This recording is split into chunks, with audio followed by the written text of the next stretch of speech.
இன்னைக்கு 2 மாம்பழம் இருக்கு. இது வச்சு தோசை ஊத்த போறேன். வாங்க பாத்துடலாம். மாம்பழ தோலை நீக்கலாம். ஜார்ல மாம்பழத்தை சேர்த்திக்கலாம். மாம்பழத்துக்கு கூட ப்ரௌன் சுகர் சேர்த்திக்கலாம். இனிப்பு தேவையான அளவு நம்ம சேர்த்திக்கலாம். நைஸா அரைச்சு எடுத்துக்கலாம். தோசை மாவு கூட நம்ம அரைச்சி வச்ச மாம்பழத்தை சேர்த்துக்கலாம். தேங்காய் பூ சேர்த்துக்கலாம்.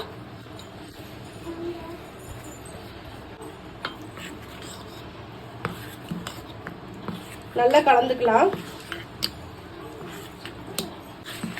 இந்த மாம்பழ தோசை நல்லா ஸ்வீட்டா இருக்கும். குழந்தைங்களாம் நல்லா விரும்பி சாப்பிடுவாங்க. ரொம்ப நல்ல டேஸ்டா இருக்கும். நீங்க மாம்பழத்தை இதே போல ட்ரை பண்ணி பாருங்க. இப்போ தோசை ஊத்திக்கலாம்.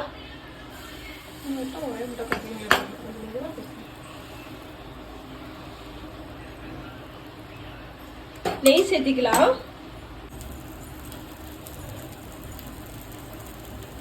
இப்போ ஒரு பக்கம் வெந்தமே இன்னொரு பக்கம் திருப்பிக்கலாம்.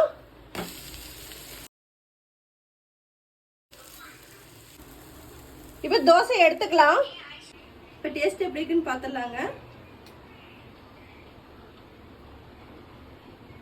சூப்பரா இருக்குங்க. அளவான இனிப்போட சூப்பரா இருக்குங்க. இதே போல நீங்க ட்ரை பண்ணி பாருங்க. பாய்.